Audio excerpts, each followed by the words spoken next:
خلق کائنات نے ارشاد فرمایا بے شک اللہ تعالیٰ کے نزدیک مہینوں کی تعداد 12 ہے۔ فی کتاب اللہ تعالیٰ کی کتاب میں یوم خلق السماوات والارض منہا، جب سے اللہ تعالیٰ نے زمین اور آسمان کو پیدا فرمایا ہے تب سے اللہ تعالیٰ نے یہ سال بنائے ہیں، مہینے بنائے ہیں، ہفتے بنائے ہیں، دن بنائے ہیں اور راتیں بنائی ہیں۔ اربعۃ حرم، اور ان میں سے 4 مہینے ہیں جو حرمت والے ہیں، باقی مہینوں سے ان 4 مہینوں کی فضیلت، عظمت اور برکت زیادہ ہے۔ ان میں اللہ تعالیٰ کی عبادت کریں گے تو اس کا ثواب بھی زیادہ ملے گا۔ اگر کوئی بندہ ان مہینوں میں کوئی نافرمانی کرتا ہے تو اسے گناہ بھی زیادہ ملے گا۔ اور فرمایا گیا جو شخص ان مہینوں میں اللہ تعالیٰ کی عبادت کرتا ہے اللہ تعالیٰ اسے باقی مہینوں میں بھی اللہ تعالیٰ کی عبادت کرنے کی توفیق عطا فرما دیتا ہے۔ اور جو شخص ان مہینوں میں گناہوں سے بچتا ہے اللہ تعالیٰ اسے باقی مہینوں میں بھی گناہوں سے بچا لیتا ہے۔ اور خلق کائنات نے فرمایا فَلَا تَظْلِمُوا فِيهِنَّ أَنفُسَكُمْ، اور ان مہینوں میں اپنی جانوں پر ہرگز تم نے ظلم نہیں کرنا، یعنی نافرمانی نہیں کرنی، گناہ نہیں کرنا۔ تو عموماً تو کسی بھی وقت کسی بھی مہینے میں کبھی بھی گناہ کرنے کی، نافرمانی کی اجازت نہیں ہے، لیکن خلق کائنات نے ان میں سختی سے منع فرمایا، اس لیے کہ اگر ان مہینوں میں کوئی شخص گناہ کرے گا تو پھر ان گناہوں کا اثرات باقی مہینوں پر بھی پڑے گا، اور جو ان مہینوں میں گناہوں سے بچ جائے گا وہ باقی مہینوں میں بھی گناہوں سے بچ جائے گا۔ اور یہ جو 4 حرمت والے مہینے ہیں ان میں سے ایک مہینہ ذی القعدہ کا ہے اور دوسرا ذو الحج شریف کا ہے اور تیسرا ماہ محرم الحرام کا ہے اور چوتھا مہینہ رجب المرجب کا ہے جس کی آج 2 تاریخ ہے۔ اور ماہ رجب المرجب میں ویسے تو بہت سارے اعمال کیے جاتے ہیں، وظائف کیے جاتے ہیں، عبادات کی جاتی ہیں، نوافل ادا کیے جاتے ہیں، اور اس کے علاوہ بہت سارے جو وظائف اور عاملین ہیں وہ ان میں مختلف عبادات بھی کرتے ہیں۔ اور ماہ رجب المرجب ہی وہ ماہ مبارک ہے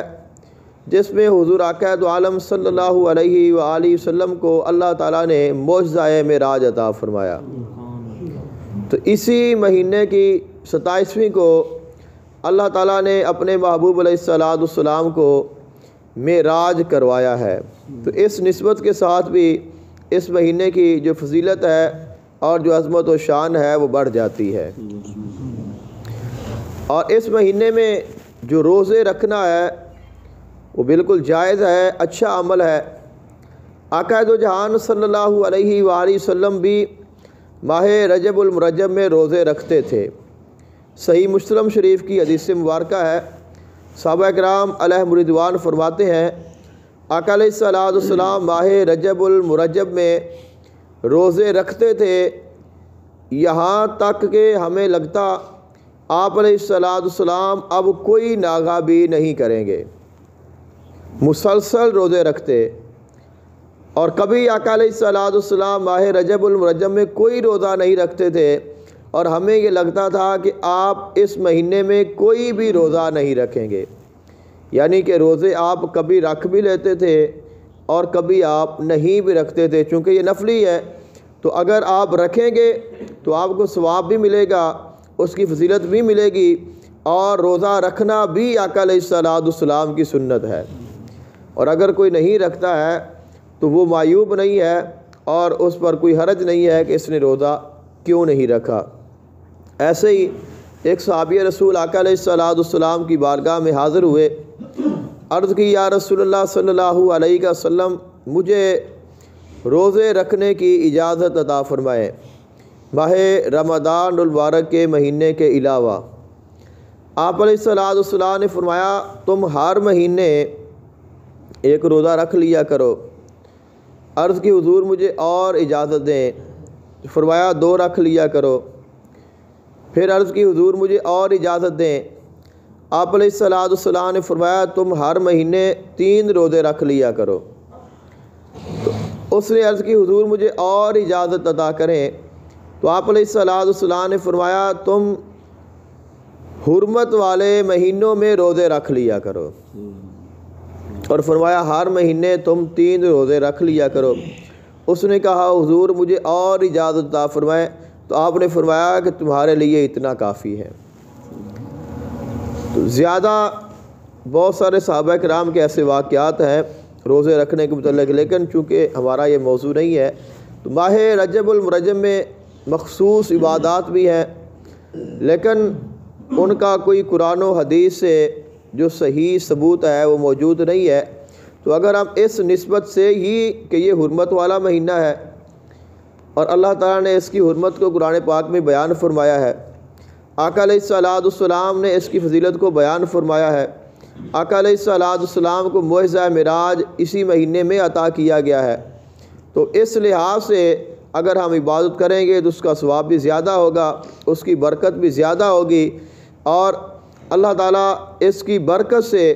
ہمیں مزید نیکیاں کرنے کی توفیق عطا فرمائے گا۔ کیونکہ جب ماہ رجب المرجب آتا تو آقا علیہ السلام یہ دعا فرماتے تھے اللہم بارک لنا فی رجب و شعبان، کہ اے اللہ ہمیں رجب اور شعبان میں برکت عطا فرما۔ اب یہ جو برکت ہے یہ برکت ہے نیکیوں کی برکت، کہ ہمیں نیکی کرنے کی زیادہ سے زیادہ توفیق عطا فرما۔ اور یہ رجب اور شعبان جو ہیں یہ ایک طرح سے ماہ رمضان المبارک کی تیاری ہے۔ تو آقا علیہ السلام ماہ رجب سے ہی ماہ رمضان المبارک کی عبادات اور روزوں کی تیاری شروع فرما دیتے تھے۔ جب ماہ رجب آ جاتا تو آقا علیہ السلام ماہ رمضان مبارک کی تیاری شروع فرما دیتے، اسی لیے دعا فرمائی کہ اے اللہ ہمیں ماہ رجب میں بھی برکت عطا فرما اور ہمیں ماہ شعبان میں بھی برکت عطا فرما، اور ہمیں وبلغنا رمضان، اور ہمیں ماہ رمضان المبارک سے ملا دے، ہمیں پہنچا دے، یعنی کہ ہمیں ایسی عبادت کی توفیق عطا فرما کہ ہم یہ مہینہ بھی تیری عبادت میں گزاریں اور ماہ شعبان بھی تیری عبادت میں گزاریں، اور پھر اسی ذوق اور شوق سے پورا ماہ رمضان المبارک گزاریں۔ اور ایک اور حدیث پاک بھی بڑی معروف ہے، آقا علیہ السلام نے فرمایا کہ رجب شہر اللہ ہے وشعبان شہری ورمضان شہر امتی، اور فرمایا رجب اللہ تعالیٰ کا مہینہ ہے اور شعبان میرا مہینہ ہے، اور جو رمضان ہے یہ میری امت کا مہینہ ہے۔ اب اس کا مطلب یہ ہے کہ رجب اللہ تعالیٰ کا مہینہ ہے، ویسے سارے مہینے ہی اللہ تعالیٰ کے ہیں ہر دن اور رات، لیکن فرمایا کہ اس میں زیادہ سے زیادہ عبادت کیا کرو، تمہیں اس کے ساتھ اللہ کا قرب حاصل ہوگا، اور ماہ شعبان میں بھی زیادہ سے زیادہ عبادت کرنا، اس کے ساتھ تمہیں میرا قرب حاصل ہوگا، اور پھر ماہ رمضان المبارک میں زیادہ سے زیادہ عبادت کرنا، اللہ تعالیٰ تم پر اپنی رحمتوں اپنی بخشوں کا نزول فرمائے گا اور تمہیں ہمیشہ ہمیشہ کے لیے جہنم سے آزاد فرما دے گا۔ تو یہ اس کی برکات ہیں۔ اور ایک اور روایت بھی ہے، فرمایا کہ ایک جنت میں نہر ہے جس نہر کا نام رجب ہے، اور وہ بہت ہی شان والی بڑی عظمت والی ہے، تو اللہ تعالیٰ نے اس نہر کا اسی کو مالک بنانا ہے جو ماہ رجب المرجب میں اللہ تعالیٰ کی عبادت کثرت کے ساتھ کرے گا۔ تو اس کے بہت زیادہ فضائل ہیں، اور اس میں ہمیں عبادات میں اللہ تعالیٰ کے ذکر میں اور گناہوں سے بچنے میں زیادہ سے زیادہ کوشش کرنی چاہیے تاکہ ہمیں اس کی مکمل برکات حاصل ہو جائیں۔ دعا ہے اللہ تعالیٰ ملک کی توفیق عطا فرمائے۔ وآخر دعواہم الحمدللہ رب العالمین۔ افضل کرے لا الہ